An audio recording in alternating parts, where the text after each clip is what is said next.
Hey you guys, before we get started, I just want to say a big thank you for all the support on the series so far. I know it's been a pretty long journey, but this should hopefully be the last episode. It's going to be actually going to be a two-part episode, but this should hopefully be the end of it sometime soon now. Think I've talked about storage tech enough at this point, and I kind of want to get building on my single player survival at this point as well now. So hopefully this should all be good. Again, this is part one. Part two will be released in a couple of days after. I just wanted to break it up again because otherwise it would have been an hour-long episode, and nobody really wants that. So enjoy. Hey everyone, and welcome back to episode 8 of the Perfect Single Player Storage. Today we're going to be taking a look at kind of the process of storing all your items. We've already gone through individual components, extra stuff we're probably going to have incorporated into the storage system, but we haven't really spoken about the components that are going to make the storage system run. For example, things that trigger chunk loaders, things that trigger the loading system or the unloading system, where I'm going to put all the overflow stuff, anything like that. All of those little minor parts that basically ultimately make up the storage system we haven't had a real look at, so that's something I want to kind of explore today. One of the reasons why progress to the actual system itself has taken so long is mainly because of the main component of the unloading system, or the storage system, is the unloader. You've seen the one that I've mentioned to you before where we went through multiple options of unloading. One of them happened to have been the unloading array by Boyan. I chose his one over Glotz's original one because he ended up making his a lot more compact and easier to build. Since then, Glotz has actually reworked his one, made his a lot more reliable, and he's made his compact, and I'll probably just end up building the 16 slice one now because it doesn't add a huge amount of bulk versus Boyan's reworked one. One quick side note to mention though would be the fact that the system was actually compiled by a bunch of people. When I say Boyan and Glotz's, it's mostly just referring to their main versions of, who was the dominant builder on each one of their versions, but ultimately they were both involved in both of their builds. Boyan's specific one was just a verge off of the one that Glotz took over from Boyan, so you can tell it kind of all goes back and forth, and there was a bunch of other people involved. I'll leave a link in the description down to the actual link for the unloader, and that way you can have a look at all the people who are involved in actually making the thing. It's pretty awesome, and probably one of the more interesting storage tech related things that's come out in recent times.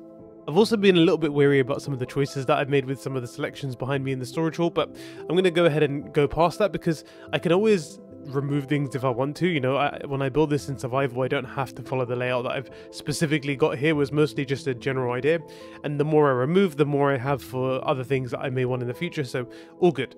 Anyway, enough rambling, let's take a little look at what we've progressed with so far. Hey everyone, and welcome back to another video.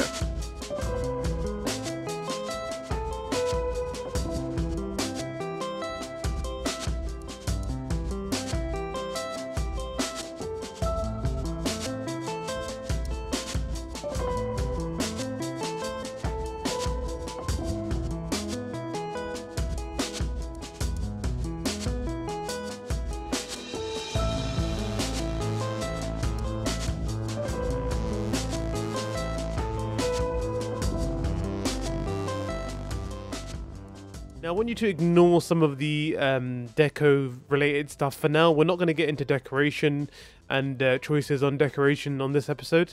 One thing I will say though is this place looks pretty cool when you turn off the night vision. If I go ahead and clear it, it gives this place a really nice atmosphere, and there's something that I'm kind of looking more towards when I'm going to be having a storage system like this. I really like the moody colors in here, but for that reason, it doesn't make very good for a video at the moment, so we're going to go ahead and put the night vision back on again. So I want to break down some of the choices of storage halls. So obviously we're going for a standard 4 exit layout with some smaller differences to what you would usually see maybe in the storage hall. Generally it stays within the same kind of boundaries, but some minor changes to it. For example, we have the interface on this side over here as opposed to having a storage hall, and on this side over here we're going to have all the peripherals that we saw in the last episode.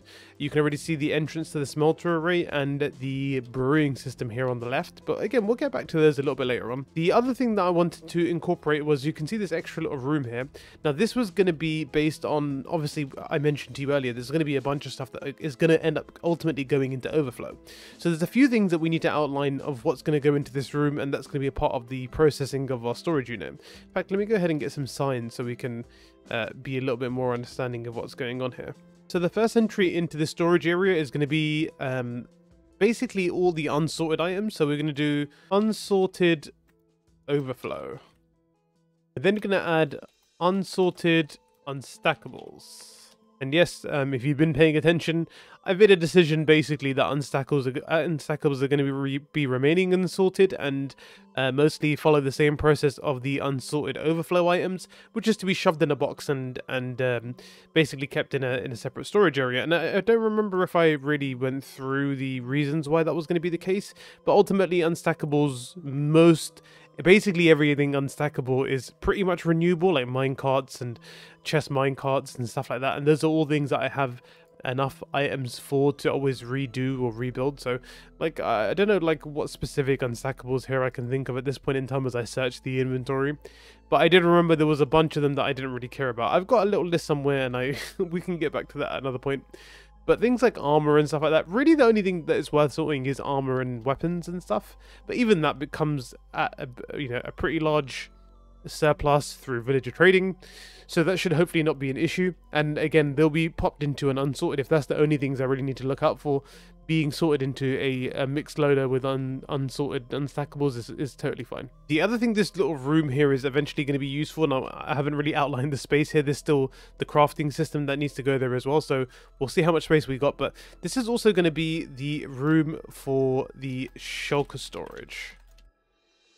The thing that makes it a little bit tricky with having shulker storage here is going to be, this is also going to be the location that the rest of the system calls for shulker boxes, mostly the hall over here, because obviously this is really the only place that is going to require shulker boxes themselves, because there's a central input around here somewhere.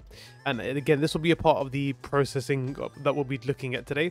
So there's going to be a central input here. We just use this double chest as an example at the moment. This is going to feed all of the loaders over here with shulker boxes. So this is going to be something that we need to hook up to our basically our bulk storage for shulker boxes somewhere over here. So we'll have to figure out the logic that we're going to use to request shulker boxes into the double chest over there. It shouldn't be too big of a problem because we're going to be sorting at 1x speed anyway. So having a shulker box like double chest at the top there, taking a signal output and then basically requesting shulkers until the signal has been reached again shouldn't be an issue, because it's very, at most you probably need like a few. I think like if we're going to be using 16x unloading through the unloading array, if you were really unlucky and at the same time you'd probably need to request 16 shulker boxes at a time. It's going to be very unlikely, especially in our use case.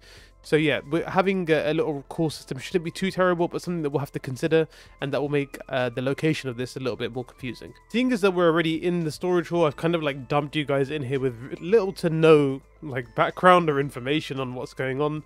So let me just quickly give you a quick fresher if you don't remember from the original storage hall video, and basically obviously the new changes that have been made. So this is where the portal's going to be, the end portal. One of the reasons for new storage was to have an end portal in the center so we can travel back and forth from the end, which is where it's going to house our villager trading hall and maybe a couple other farms if I do decide to go for it. Another thing that makes this really well and accessible is because when you do have a mob switch on all the time, trying to repair your armor and stuff without having to either go to my cactus farm, which I have to keep loaded to like basically reconfigure, or turning off the mob switches to use mob farms and stuff like that becomes a little bit annoying. So having easy access to the end means I can make a simple Enderman farm that I can regularly visit just to fix up my tools and armor and stuff like that.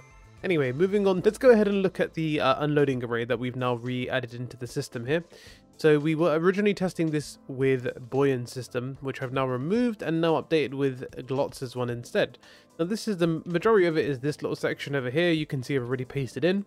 What I've actually done from Glotz's system on the wall download is added these redstone blocks, which indicate signs for pre-filling of any like dispensers and stuff. So for example, this dispenser here, which you can't see at the moment because the Lightmatic is off, but if I break this, you can't see that, so I have to turn the shaders off. So you can see here buckets of water and stuff like that. I've gone ahead and placed it in everywhere that I found. I need to double check these 2 or 3 times just to make sure. At the moment I think I've got everything, but I'll double check these later on once I've tested that. I've also made the checking of the items a little bit easier too, so instead of cascading down into horrible double chests which looked a mess, we've now kept the buffer amount basically the same as what we had for the buffer at the top over here now. So we don't need to spam buffers down the bottom. We need the more or less the same amount of buffers that we have for the storage system at the top, which is absolutely fine. So we've got that amount there, which is good. So everything is looking pretty good at the moment. I think I'm pretty happy with this. The only thing I can think of at the moment is maybe we need to clean up a little bit of the wiring here. I was hoping I could try and push this up a little bit more, but we do start getting into pretty questionable territory here. In fact, I could have probably moved it up just a few more notches. There's actually quite a bit of space left. The good thing is with a chunk loader, the main thing you need to consider is to keep everything in this section over here. All of the grey, two-tone grey you see here is the area where the chunk loaders will be. So as long as everything fits within this little chunk, it's fine. Which means vertical space is basically unlimited. So dropping things a little bit lower and whatnot is fine. We just need to make sure nothing comes outside of these boundaries here. That's the main thing. So before we continue too far on to building like the waterways and stuff like that, you can already see I've started building the tunnels here. What I'm going to go ahead and do is to run through all the little pre-fill sections, make sure I got all the containers, run a quick test and make sure this specific unit is working perfectly. I've already tested it in Glotz's world, in addition to the fact that he's been testing it continuously for I'm sure a very long time now. I'm going to quickly double check and make sure everything kind of fits okay, all the containers are filled. If everything runs right, then we can start testing the input system for the storage over here. Okay, so it looks like my test to make sure the signage that I put up went pretty smoothly. I ran a couple tests on it already, so I've put through one single chest of shulkers in there. Then I ran 3.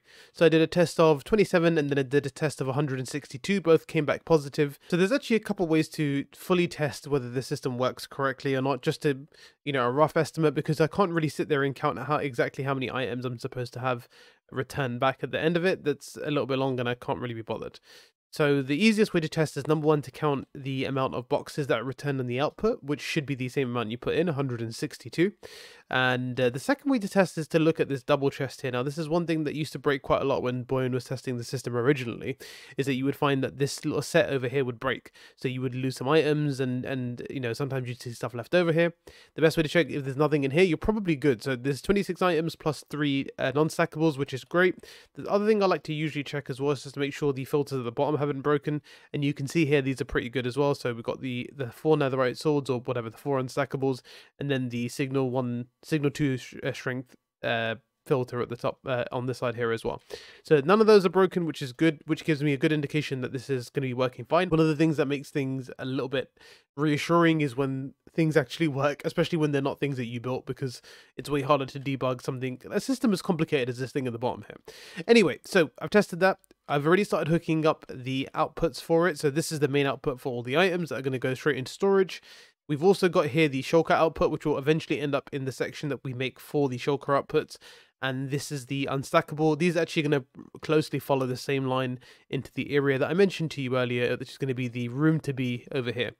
Again, layouts are yet to be confirmed as to how that's going to work. So the items are going to go ahead and follow this route here. I've already set out all of the waterways. I've actually done the whole waterway setup originally a few weeks ago. Everything's set up nicely. It all works really well.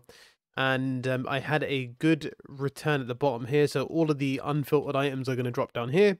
This is where I'm going to put the 6x loader, which is relatively close to the room where they're all going to be stored, which again is bringing us back into this room here. So I'll probably set up the 6x loader. In fact, it'll probably have to be a faster loader now that I think about it, because we're going to be unloading at up to 16x hopper speed.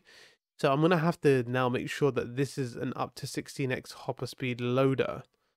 Which is kind of annoying, actually, because that means I'm going to have to use 3 6x loaders, which isn't a huge issue. It's not a problem at all. Just not the most convenient thing to use. That's fine, though. We can figure that out. So the second thing here that we're going to have to figure out now is where we're going to start the system from. Now, if you haven't already had a look at the episode named Pro Selector, the selector panel episode, I don't know whether I'm going to have to run through this whole thing with you again, but sorting button, which is not a terrible idea. And it could be the first output of, you know, figuring out whether or not this is something that we're going to want to happen. So that would be the initial thought process, I would say. Now, the other thing I was thinking, I don't know, actually, that would probably be the best thing, because here's what it would happen. Now, you can see these lights are at the top here are on, obviously on from my manual switch. The idea here would be press the start loading button, for example, and then basically to leave once all 4 of the lights at the top are on. And the easiest way to initiate that, obviously, is at the first process of the button, which is going to be start sorting. So I'm thinking, yeah, that might be the best thing to do. So what we'll do is we can take the first output from here, which means we're going to have to use this output here. And I think luckily we have a pretty clear path for it. So I think without interfering of any of the redstone, we can go ahead and use this repeater line here to go ahead and snake our way out completely. Yep, we're not interfering with anything, so there you go. That's our first exit to the chunk loading system. So the thing that we're going to have to consider now is, where do we continue the pulse from? Because the initial pulse is taken from here. Now we could make the pulse long enough that it doesn't turn off until... We're going to have to think about where we want to take this from at this point. I assume the next thing I can do is to take it from one of the outputs from here, because we're going to need to know. So let's say, for example, we press the start sorting button, we leave a pulse extender long enough that items are able to trickle through the buffer storage we have here into the is empty, or is full in this case. And we're going to make sure that the system starts sorting from here. Now we could leave it so it's long enough that we can take a pulse from the actual system once the slices are utilized. Now, well, the issue here is that ultimately I should probably be able to just take the output from the first unloader array, or the first unloading set here. The thing is that ultimately at some point you could end up just utilizing one slice, and it could just be unlucky enough that the last slice left unloading is that slice there, so you do need to take the output from all of them. So that's why maybe taking it from this setup here may not be the most logical version. Now, the other thing I had in mind was to use a pressure plate to run along the waterline here, and to put on the final block here, which would ultimately allow me to make sure if there's an item running over it, I can continue the pulse extension. And I could use that same logic further at the top up here as well, where if there's items running along here, which is where we're going to have to take a second pulse from anyway, we're going to have to take a second pulse probably from this block. In fact, we can probably end up replacing this with a pressure plate, and that way to use it for waterlogging, or sorry, for separating the water lines, and to use for the extended pulse extender. Okay, I wanted to cut out a lot of the information here because I could have yammered on for ages on a part of the system that isn't necessarily something that should require too much explaining, so I've kind of whacked it together here, and hopefully you can kind of get an idea of what I'm working with. So the system still starts as I mentioned before. We hit the start sorting button from the inside. So we've gone here, we've pressed the start sorting button.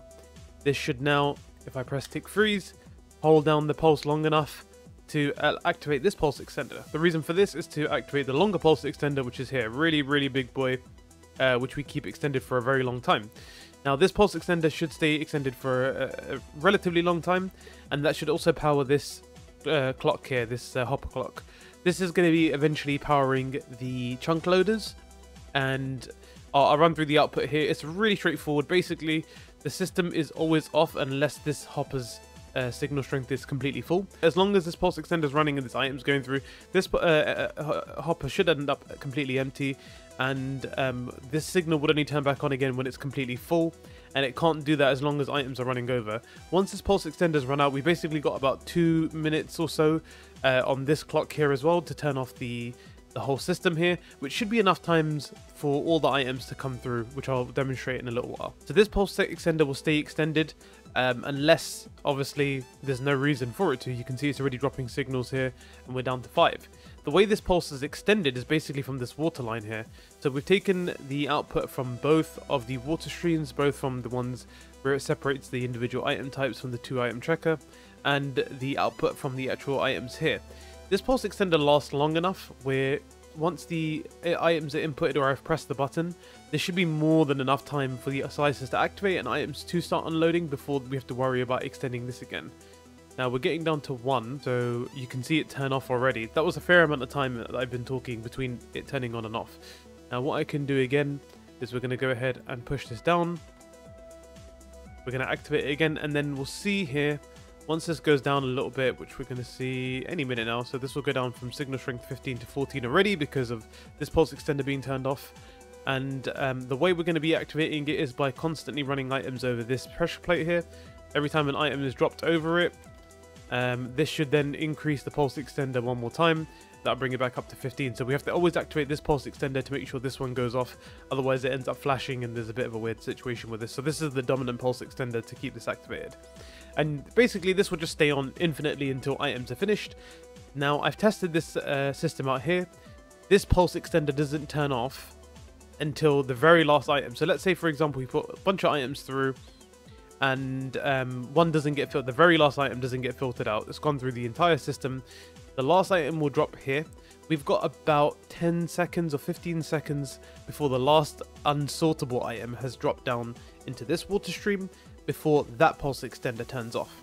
The reason why that's important is because we in theory we shouldn't need that little a time anyway, because this should be fine. This is going to keep us extended or powered for another 2 minutes or so. The reason why this doesn't make a difference is because the thing that this system runs off of is the hopper locking, or unlocking should I say. So the pulse extender keeps all of the hoppers unlocked long enough to let all items pass through, which is why we've used the item-based system. So all of these hoppers are unlocked whilst the system's unlocked, as you can currently see right here. I think the pulse extender is still running, isn't it? Yes, it is. So the pulse extender is still currently running, which means all these hoppers, which are generally locked by global locking, is unlocked for enough of time that all the items can go through, and the last item should leave us about 10 seconds or so. The area will still stay chunk loaded for about 2 minutes or so, which I may extend later on, because we will need that for the loaders that are going to take care of like the mixed items and stuff like that. In my head, and you might have heard a little click there, all the hoppers are again locked. That goes for all the ones in here too, and the hopper lines that feed in the shulker boxes to the system. So anyway, the reason for the second pulse extender to keep the area loaded is because of the extra unsorted items, which are going to go into the extra loaders. Hopefully, with a 2-minute extension to the chunk loaders, that should be enough time to load all of the items up into the extra shulker boxes. I think it should be fine. I think with the testing I'm going to use with the Hermitcraft boxes, a lot of the items that I have in the Hermitcraft boxes are probably items I'm not going to sort, which is a good indicator in that case, because if there's a lot of items that I don't generally sort, but that Hermitcraft, use a lot of, that's a good indicator of how much time I'm, if I'm really pushing it and I really have a lot of items I don't use it all that often, like how much time I'm going to need for the area to be loaded. So before we move on to the next part here, I want to mention one thing that someone mentioned to me in the previous episode, or in one of the storage episodes, which is to have an indicator for when the system's actually being used. So run through indicators really quickly with you again. This is the start sorting button. This only stays on once whilst the items are filling out of the buffer and into the is empty or the is full. This is chunk loading only. I haven't actually activated or thought about this button just yet, so we'll deal with that once we've added the chunk loaders in. This is chunk loading indicators. Each indicator will indicate what 1/4 of the storage system being loaded. The reason why we have these indicators again is to make sure that we know that the chunk loader is working. This will only turn on if the chunk loaders are consistently sending items back and forth, so we know that the chunk loaders are running individually. If one breaks, we have an indicator of which one it is, so that's nice. This is the buffer indicator, which shows how full the buffers are. And at the top here, this is the indicator that will flash for us when the system's actually being loaded. And in fact, I think this might be a little bit overkill. I don't really need 3 lights for it. So I think a single indicator should do the job. In fact, I can probably just put the single indicator right there, and then that should be the single indicator lamp that runs off of the loading system. So this indicator here will now indicate when the system is actually up and running. This will be running off of the secondary timer, which will be the hopper clock. That once that's activated, that will be the indicator that runs. So actually, even without any of the items being filtered, we should, just by pressing this button here, be able to watch this be activated, and hopefully in a second we'll see that. Now you could use this as your indicator to leave the area. I would probably use the chunk loaders, because once those are active, you're probably pretty good. Now, I don't know, I haven't really tested this yet. Yeah, this isn't really worked out how I thought it would. Okay, I think I fixed the issue, so I just needed to double check some wiring, so this time it should actually work. I missed out a redstone block that should have been there to make sure the comparator signal was being correct. So there we go. So once this light has been lit, actually relatively these should be on somewhat closely after, but this should be a clear indicator of the system running here. And honestly, this shouldn't turn off until even the last few items have been batched in a box. So you'll always know if you want to make sure the system's running. Are you still in the processing thing? You might leave the game, come back in 5 hours or the next day or whatever if you're running on a server, depending on how you play, and then wonder whether things are gone. Generally, you can go into CS and see if things are still running. However, you can save yourself a little bit of effort by just having a little indicator there. If that light's not flashing, then you probably know that you're all good to go. I would mention that one negative feedback of the light indicator, although it is nice, it does cause constant lighting updates, which are not the most productive thing to have in a place where you're generally going to be a little bit laggier anyway. I don't think this one lighting update would make too much of an issue. You can probably mitigate most of the lighting update by just adding a local light source there to make sure it doesn't flash in unison with the rest of it. So that should be fine. If I go ahead and get rid of my night vision here, there you go, you can see it does cause a bit of lighting updates, but you can again mitigate that with another lighting source.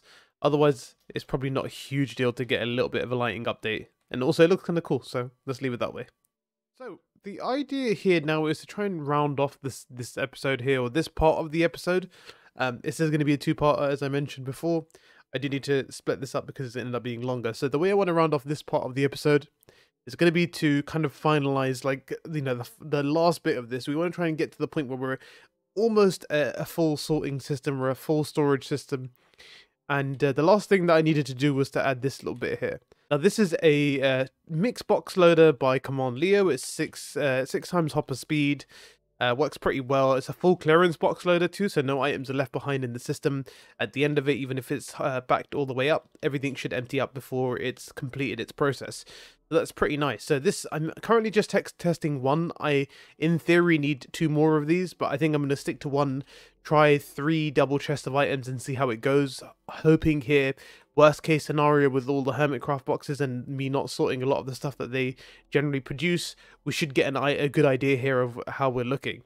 So I'm going to run this test. I can't do this on camera because it's going to require me to tick warp and keep an eye on things just to make sure everything's running okay. So we'll come back with a final result. At the moment here, we're going to keep the boxes of unsorted items coming into this double chest here, and I think that should be enough. Although I'll go ahead and just do this for argument's sake for now. That should be good. Hopefully I'm going to try this out, see how it goes, and then I'll be back with a result for you. I'll tick warp it so you guys can keep it going, but I'm going to drop my commentary off at this point. Okay, so after running test 1, the boxes all went through successfully, which is good. All 162 boxes were sorted. I done a scan of all the inventories to make sure nothing was left behind. Everything seems fine. Now, as a result here, I've had a little look. So we've had a few items come through here. Some items which I'm definitely going to need to sort out on the things on which I am and aren't sorting. I think I made a little bit of a mistake when it came to actually choosing items, especially in the chest stores, which again I'm not worried about because I can change that before I finalize the entire building. But everything's worked out in terms of processing good. Now, one thing that was an issue is items overflowed. So you can see I put this little hopper here, and if we have a look at counter red, you can see quite a few items didn't end up getting through. Excuse me, my things are being fat here. You can see quite a few items didn't get through, which was 157. Now, not a huge amount. In fact, that's probably a lie. There's probably more than that went through. I ended up noticing it when I saw items kind of spitting out onto the floor there. So one definitely didn't seem like enough. Also, there was definitely a bit of an issue with it because I had blocks here, and the way that items are aligned when they fall down, they fall basically in between this block, so I missed out on quite a few items at the beginning. So I'm going to run that entire test one more time. This time I'm going to add a second loader, and I'm also going to reroute the wiring for the water stream here. There's definitely something a bit funky going on, which isn't gonna be good. So we're gonna have to try and get that sorted. So after a fair amount of testing again, it looks like we've probably found our sweet spot in this scenario here. So I've double checked to see, you know, kind of most of the timings, making sure everything kind of seems fine. Now with the 2 unloaders here, I think we pretty much cover our basis. Now a few items did end up going into the counter here, which you can see on the bottom left, and that's basically a total of 10 items. And so that's not a big deal. And actually, even those are a little bit overshot, because the reason for that would be, you can see here, I've got a lot of sugarcane which hasn't been sorted. And that's because the filter for sugarcane is actually kind of bonked. Now, another reason why this might have gone overfilled again is because I was just having a look. Number one, I was missing boxes over here, which is not very good. You can see a lot of these filters here have backed up. The other thing here is I don't think even when I was setting this up that I actually put any of the filters in properly. I think a lot of these are still wrongly entered. This is supposed to be dirt, and this is supposed to be grass block.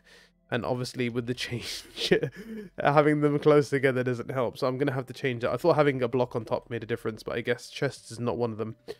So I need to probably switch these two around just to even that out. But if we have a look at here, what's supposed to be grass block, and we had a look in the filter, we've got gravel and we've got cobblestone here. So it seems like when I shifted some of these items around, I never ended up changing what they were. So I have to, what I'm going to do again is I will run the entire set again. I need to reset all of these. I'm also going to reset the entire storage again, take out I'm actually going to reset anything that's completely full. I think, for example, sugarcane, I think sugarcane's probably the only one that's completely full. So what I'm going to do, just before we end this part of the episode, before we end part 1, let's go ahead and try and get everything fixed, removed, re-entered again, just so we can get it to the final stage of saying the sorting system basically works to what the degree that we want it to. And then part 2 will be finalizing the final inputs, flow of the area, and that should hopefully be us sorted. Okay, it seems like another test has run by, and this one was a lot more successful actually. So again, if you look at the top there, you can see purple 160, and that is number of boxes processed. That should be 162, but the extra 2 boxes missing there are in the full box return. These will be ones for me to manually sort in the future. And if we have a look at a counter red, you can see nothing was picked up with counter red this time. The reason for that is because this was a little bit more well optimized. I fixed all the filters for things that should have been sorted, and I also took out a little bit of the the storage of sugarcane and stuff. And if we have a look in here, now you might see a little issue, which is the spare item that's come through. It's not a big deal. It's a very rare occurrence that happens according to Command Leo. It's because of the tile tick precision. I think that's what it's called, TTP box breaking, which breaks the box in the same tick that it's replaces the box in the same tick that it's broken. The advantage of that is that it makes the system a lot simpler without having to stop the clocks of loading. The disadvantage is once in a while you might get a loose item, but that's fine. I'm not hugely worried about that. So that should be the end of part 1. Look up for part 2 in the next couple days. Hopefully we'll be finishing everything up there. Really the only thing left on the list now is to sort out the overflow for the the location of the boxes that are going to be stored, storage for shulker boxes, and distribution to shulker boxes that require them, e.g. this thing behind us here, box storage behind us, and the mixed item loaders below us that we had all the items going to, and to the mixed item loader for the unstackables, which we haven't dealt with yet. The last thing I also want to do I'll do at the end of this episode, just so you're aware, is I will be attaching the outputs. So these outputs for both the shulker boxes and for the unstackables. We'll also have a pulse extender for the system here, just in case for some bizarre reason we have a bunch of unstackables that are dominant and that need more time to unload. We don't want them to we don't want this clock to only run off of stackables, for example. We want them to also be running off unstackables and shulkers in case they're the last things that are being unloaded in the system. Other than that, that should be pretty much this. So next episode, we'll be dealing with those. We'll also be hopefully trying to get the final design of the place done here, which I think at the moment this place is looking pretty cool. There's a lot more to do still, but we're going to have to figure that out. But the most important thing on the next episode is going to be, hopefully something we'll finish once we figure out all the locations for stuff, is chunk loading and then running the entire system whilst I'm not here. So the objective will be eventually at the end of the beginning of the next episode, before we finalize design, we'll be making sure that once we pressed start sorting, I can then turn this, leave the server, let it tick warp, come back. Hopefully, tick warp takes about 10 or 15 minutes. Hopefully when I come back, everything should be sorted, nothing should be broken. And yeah, that's going to be the ultimate test. But I think I might do that I can't do it in a single player. So I'll have to do it in a server. I might make a backup of this this whole system here and then try it in a separate location, because we don't want this one to break. We want to keep this nice and safe. Well, I'll probably just take a backup of the world, and hopefully that'll be the easiest way to do it. But yeah, thanks again for watching. Hopefully the next episode we'll be finishing off this journey, and I can hopefully build this in my survival world. This has become quite an overwhelming project just based on all the extra little components that have been required for it. So hopefully everything goes well in the next episode. Thanks again for watching, and I'll see you on the next one. Bye bye.